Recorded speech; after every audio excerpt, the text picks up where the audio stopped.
म्हणतात की अशोचानन्व शोचस्त्व, मारे ज्याचा शोक करायचा नसतो अशा गोष्टींचा तू शोक करतोयस आणि या गोष्टी पांडित्याच्या बोलतोयस. त्यामुळे नाशवंत प्रकृतीच्या मोहात पडलेला प्रत्येक मनुष्य असाच निष्कारण शोक करतो. हे बीज आहे या मंत्राचं की आपण जीवन जगत असताना सुद्धा आपल्या हातात काही नसतं हे आपल्याला माहिती आहे, पण तरीसुद्धा आपण बरं वाईट करत असतो, जर तरच्या गोष्टी बोलत असतो. हे झालं असतं तर बरं झालं असतं, ते झालं असतं तर बरं झालं असतं, मी असं केलं असतं, मी तसं केलं असतं. पण ते सांगतात की ही प्रकृती कशी आहे, नाशवंत आहे आणि म्हणूनच या बीजाला श्रद्धारूप जल, विचारांचे विवेकाचे खत घालावे, त्याद्वारे मोहनाश पावतो आणि बीजात निहित शक्ती प्रगट होऊन मानवाला ब्राह्मी स्थितीचा लाभ होतो. म्हणजे हे याचं बीज आहे. शक्ती काय आहे? सर्व धर्मान परित्यज्य मामेकम शरणम व्रज, ही गीतेची शक्ती आहे. म्हणजे काय की सर्व धर्माचा अर्थात सर्व कर्माच्या आश्रयांचा त्याग कर आणि एकट्या मला शरण ये असं सांगितलं आहे भगवंतानी. त्यामुळे भगवंत कसे आहेत? त्यांना न धर्मामध्ये स्वारस्य आहे नाही अधर्मामध्ये. त्यांना धर्माकर्मात आसक्ती, धर्मफलाची आकांक्षा हे काहीच नाही आहे. ह्याच्यामुळे काय होतं? संसार बंधन पडतं. आणि भगवान श्रीकृष्ण हा चैतन्यरूप परमात्मा आहे. चेतन परमात्म्याच्या ठाई धर्माधर्म नसतात. म्हणून गीतेची शक्ती कोण आहे? तर चैतन्य परमात्मा श्रीकृष्णच आहे. कीलक म्हणजे किल्ली. सोप्या भाषेत जर सांगायचं तर किल्ली, पण यांनी इथे सांगितलं आहे अहंत्वा सर्व पापेभ्यो मोक्षयिष्यामि मा शुचः. हे गीतेचे अधिष्ठान आहे. कीलक म्हणजे आश्रय किंवा अधिष्ठान. मी तुला सर्व पापातून दोषातून मुक्त करेल ही ग्वाही दिली आहे भगवंतानी. म्हणजे तू काळजी चिंता करू नकोस. हे काय आहे? हा आश्रय, भगवंताचा आश्रय घ्यायचा आहे. गीता वाचताना, गीतेचा अभ्यास करताना भगवंताचा आश्रय केल्याशिवाय परमानंदाची प्राप्ती नाही. कारण जो जीव हा प्रकृतीत असतो, मायेत असतो. आणि म्हणून भगवान श्रीकृष्णाने गीतेमध्ये सांगितलेलंच आहे 7व्या अध्यायात, दैवी हेषा गुणमयी मम माया प्रपद्यते मम माया दुरत्यया मामेव ये प्रपद्यन्ते माया मेताम तरन्ति ते. की ही माया कशी आहे? दैवी आहे, गुणमयी आहे आणि तरुण जाण्याला अतिशय दुस्तर अशी आहे. त्रिगुणमयी माया. परंतु जे पुरुष मलाच निरंतर भसतात ते या मायेला उल्लंघून जातात, म्हणजे संसारातून तरुण जातात. म्हणजे भगवान श्रीकृष्ण हे मायापती आहेत. आपण जरी मायेमध्ये राहणार असलो तरी मायापती कोण आहे? भगवान आहे. त्यामुळे मायेला जिंकून तिला तरुण जाण्यासाठी मायापतीचा आश्रय करणेच योग्य आहे. म्हणजे किल्ली त्याच्यापर्यंत पोहोचण्याची काय सांगितलेली आहे तर अहम त्वा सर्व पापेभ्यो मोक्षयिष्यामि मा शुचः. आणि विनियोग म्हणजे पारमार्थिक उपयोग. भगवान श्रीकृष्णासाठीच हा गीतेचा पाठ करायचा आहे. गीतेचा पाठ करताना मनामध्ये सांसारिक इच्छा कुठलीही नको. त्यांनी सांगितलं आहे फक्त भगवंता ह्या पाठ मी तुझ्यासाठीच करत आहे. आणि भगवंता हा सगळ्या जीवांचं कल्याण करणारा आहेच. त्यामुळे सर्वांचा आत्मा तो आहे. त्यामुळे काय सांगितलं इथे त्यांनी? सांसारिक फलकामना चित्तात ठेवून गीतापाठ म्हटला तर मोक्षप्राप्ती कधीही होणार नाही. कृष्ण सर्व भूतमात्रांचा आत्मा आहे. कृष्णासाठी गीतेचा पाठ करणे म्हणजे एका दृष्टीने सर्व आत्म्यांना तृप्त करणे आहे. त्यामुळे श्रीकृष्णासाठीच पाठ करायचा आणि मोक्ष स्वभावताच मिळतो, त्याची अपेक्षा करावी लागत नाही. म्हणजे काय की शिवो भूत्वा शिवम यजेत. म्हणजे शिव होऊन शिवाची पूजा करायची आहे. आपण स्वतः शिव व्हायचं आणि शिवाची पूजा करायची असं त्यांनी सांगितलं आहे. म्हणजे हा पहिला आपण अथविनियोग हा पाहिलं. आणि त्याच्यानंतर करन्यास येतात, त्याच्यानंतर हृदयादी न्यास येतात आणि मग त्याच्यानंतर प्रार्थना येते आपली. तर हे करन्यास आणि हृदयादी न्यास सुद्धा आपल्याला माहिती आहे. न्यास म्हणजे काय आहे की शरीरशुद्धीसाठी प्रत्येक देवताला त्या त्या अवयवावर आणून बसवायचं, शरीरशुद्धी करायची आणि मग गीतेचा पाठ. तर साधा गीतेचा पाठ करण्यासाठी हे करावं लागत नाही. एखादं अनुष्ठान करायचं आहे, काहीतरी संकल्प केला, अनुष्ठान केलं, मोठा यज्ञ यागादी काही केलं, तेव्हा हे करावं लागतं. त्यामुळे आपल्या नेहमीच्या गीता म्हणणाऱ्यांनी हृदयादिनास करन्यास नाही केले तरी चालतात. तर अशा प्रकारे ही गीतेची पार्श्वभूमी आपली सगळी झालेली आहे. आता खऱ्या खऱ्या कथेला आपल्याला सुरुवात करायची आहे की पहिला जो श्लोक येणार आहे, धृतराष्ट्राने विचारलेला प्रश्न, तर त्याच्या मागची भूमिका काय होती, हा प्रश्न धृतराष्ट्राने काय विचारला. तर त्याच्यासाठी ही भगवद्गीता ही महाभारताच्या भीष्म पर्वामध्ये आलेली आहे. महाभारताचे अनेक पर्व आहेत, त्याच्यामध्ये आदिपर्व, सभापर्व, वनपर्व, विराट पर्व आणि याच्यानंतर येतं ते भीष्म पर्व. त्याच्यामध्ये ही गीता आलेली आहे. 13व्या अध्यायापासून गीतेचा प्रस्ताव सुरू होतो आणि 25 ते 42 अध्याय अशा 18 अध्यायांमध्ये ही गीता सांगण्यात आलेली आहे महाभारतामध्ये. आता कुठल्याही कादंबरी म्हणा किंवा कुठलाही ग्रंथ म्हणा किंवा कुठल्याही ह्याचं असं नाट्यमय रीतीने युद्धभूमीवर जे घडलेला जो प्रसंग आहे तो या गीतेमध्ये आपल्याला पाहायला मिळतो. गीता निर्मितीचा प्रसंग अतिशय नाट्यमय आणि रोमांचकारी.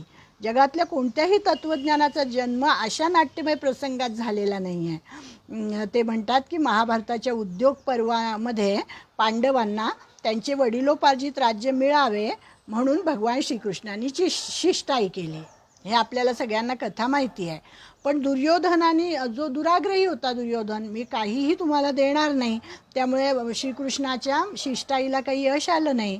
आणि मग पांडवांनी खरं तर 5च गावं मागितली होती की 5 गावं आम्हाला द्या तुम्ही, पण ते सुद्धा दुर्योधनाने दिलेलं नाही. दुर्योधनाचं वाक्य प्रसिद्धच आहे की तीक्ष्ण सुईच्या आग्रावर मावेल एवढी जमीनसुद्धा मी तुम्हाला देणार नाही. एवढा हट्टी होता दुर्योधन. पण पांडव हे कसे होते, धर्मनिष्ठ होते, धर्माने चालणारे होते. आणि 12 वर्षाचा वनवास, 1 वर्षाचा अज्ञातवास, ह्या सगळ्या ज्या काय द्यूत खेळण्याच्या वेळेसच्या त्यांच्या ज्या अटी होत्या की द्यूतात हरल्यानंतर तुम्हाला हे करावं लागेल, ते सगळं पांडव करून आले होते. पण तरीसुद्धा ह्या आपल्या धृतराष्ट्रांनी आणि दुर्योधनाने त्यांना काहीही दिलेलं नाही आहे. आणि म्हणून भगवान श्रीकृष्णांनी त्यांची बाजू घेतलेली आहे की धर्माचा विजय व्हावा म्हणून, नाहीतर मग काय अधर्मच सगळीकडे बोकाळला असता ना. आता त्यांनी इथे सांगितलं आहे की युद्धे 3 कारण्यात, ते जे युद्ध झालं एवढं महाभयंकर युद्ध, ते युद्ध खरं तर होऊ नये, कारण याच्यामध्ये निरपराध जीवांचा खूप अंत होतो युद्धामुळे. पण ते होऊ नये म्हणून भगवान श्रीकृष्णांनी अतोनात प्रयत्न केले, पांडवांनी सुद्धा केले, पण त्याला काही यश आलेलं नाही. मग त्यांनी सांगितलं की युद्ध 3 कारणांसाठी होतात. त्यातलं पहिलं कारण आहे भूमी, दुसरं कारण आहे धन आणि तिसरं कारण आहे स्त्री. यासाठी युद्ध होतात. पण पांडव भूमीसाठी लढले नाही, धनासाठी लढले नाही किंवा स्त्रीसाठी सुद्धा लढले नाही, तर पांडव धर्मासाठी लढले.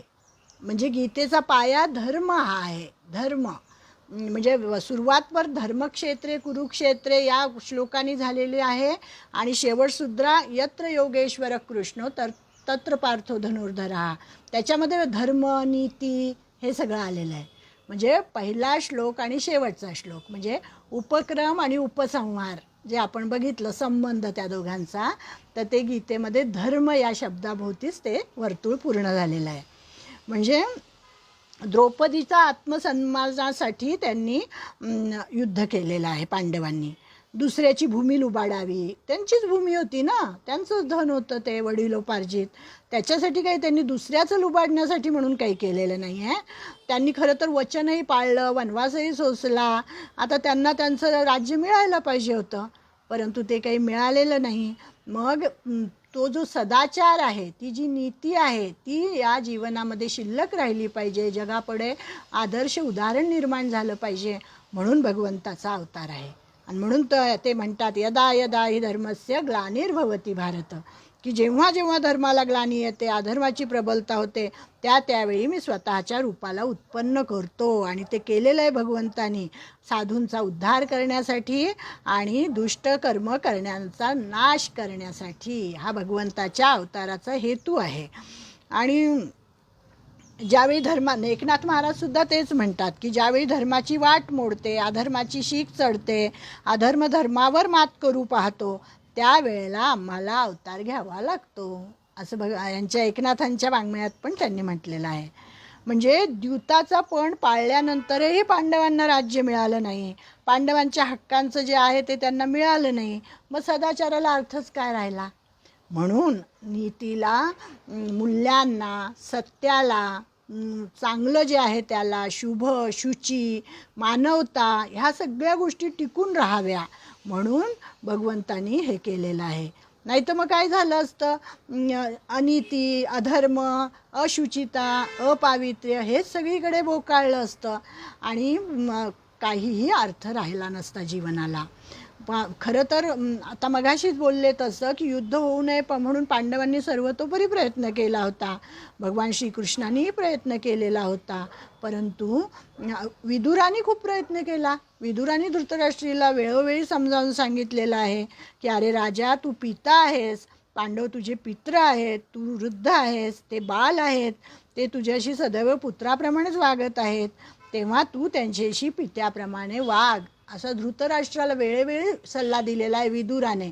विदुर नीती म्हणून प्रसिद्ध आहे महाभारतामध्ये, परंतु धृतराष्ट्राने अजिबात कोणाचंही ऐकलेलं नाही आहे, कारण त्याला अतिशय काय होता, पुत्रमोह होता. दुर्योधनापणे त्याचं काहीच चालायचं नाही. इतर ठिकाणी तो बोलायचा की हो हो मलाही असं वाटतं, असं करावं वाटतं, पांडवांबद्दल मलाही प्रेम आहे, पण दुर्योधन समोर आला की तो सगळा धृतराष्ट्र मोहित होऊन जायचा. असं भरत यांनी पण, भगवान श्रीकृष्णाने सुद्धा धृतराष्ट्राला वेळोवेळी उपदेश केलेला आहे, परंतु त्यांनी ते पण ऐकलेलं नाही. दुर्योधनाची कानउघडणी केलेली आहे भगवंतानी, परंतु पालथ्या घड्यावर पाणी पडलेलं आहे. नीच दुर्योधनाने भगवंतांनाच कैद करण्याचा प्रयत्न केलेला आहे की जेव्हा ते शिष्टाई करायला गेले तेव्हा ह्या गवळ्याच्या पोराला कैद करा असं म्हणून सांगितलेलं आहे. तेव्हा भगवंतानी आपलं विराट रूप तिथे दाखवलेलं आहे त्या धर्मसभेमध्ये, आणि कौरवांना नामोहरम केलेलं आणि भगवान परत आले. मग ज्यावेळी ही कृष्ण शिष्टाई असफल झाली त्यावेळी कुरुक्षेत्रावर धर्मयुद्ध होणार आता निश्चित हे ठरलं, आणि भगवान श्रीकृष्ण पांडवांच्या बाजूने भारतीय युद्धामध्ये उतरले. मग ते भगवंत पांडवांच्या बाजूने कसे आले त्याला एक विशेष कारण आहे. ही गोष्टही आपल्याला माहिती आहे की पांडव कोण होते, भगवान श्रीकृष्णाचे सख्खे आतेभाऊ होते. कुंती ही कृष्णाची सख्खी आत्या होती. राजा पांडू, त्याची पत्नी कुंती आणि त्यांचे पुत्र पांडव, आणि हे सर्व धर्माचरणी होते. जिथे धर्म तिथेच भगवंत असतात. न्यायप्रिय, धर्माचरणी, सदाचरणी, लोककल्याणी, नीतीसंपन्न एवढे गुण आहेत पांडवांचे, आणि त्यामुळे पांडवांच्या बाजूने भगवान श्रीकृष्ण आलेले आहेत. तर तेव्हा झालं काय की धृतराष्ट्र पुत्र हा जो दुर्योधन होता ह्याला कळलं की हा श्रीकृष्ण हा एवढा अपमान केलेला आहे त्यांनी श्रीकृष्णाचा, पण तरीसुद्धा श्रीकृष्ण हा बलाढ्य होता, यादवांचं खूप सैन्य त्याच्याकडे होतं, त्यामुळे नारायणी सेना, त्यामुळे तो मदत मागायला गेला. दुर्योधन आणि त्याच वेळी अर्जुन पण गेला. दोघे जण द्वारकेला एकाच वेळी पोहोचले, आणि त्यावेळी श्रीकृष्ण निद्रा घेत होते, आणि निद्रिस्त श्रीकृष्णाच्या जवळ ते दोघे गेले, आणि प्रथम दुर्योधन श्रीकृष्णाच्या शयनप्रासादामध्ये गेला, आणि दुर्योधन कसा होता, अहंकारी, दुड्ढाचारी, तो पायाशी न बसता उश्याशी बसला आणि उच्चासनावर बसला, आणि त्यानंतर हा आपला किरीटधारी अर्जुन गेला आणि तो हात जोडून अतिशय नम्रतेने श्रीकृष्णाच्या चरणाशी उभा राहिला. आणि मग श्रीकृष्ण जागे झाले. उठून पाहिल्यानंतर आपण पहिल्यांदा काय बघतो, आपल्या पायाकडे बघतो ना, म्हणजे त्या बाजूला अर्जुन उभा होता. मग त्यांनी बघितलं अर्जुनाला पहिल्यांदा, आणि हा दुर्योधन म्हणतो की मी पहिल्यांदा आलो आहे त्यामुळे मला मागण्याचा अधिकार आहे, म्हणे मी पहिल्यांदा तुम्हाला मागणार आहे मदत. तर ते म्हणतात की अरे बाबा तू जरी पहिल्यांदा आलेला असला तरीसुद्धा अर्जुन हा लहान आहे आणि त्याला मी पहिल्यांदा पाहिलं आहे, त्यामुळे मी त्याला संधी देतो की माग तुला काय मागायचं. आणि श्रीकृष्णाने 2 गोष्टी त्यांच्यासमोर ठेवलेल्या आहेत की एका बाजूला माझी नारायणी सेना 18 अक्षयहिनी आणि एका बाजूला मी एकटा निशस्त्र. मग काय तुम्हाला पाहिजे ते सांगा.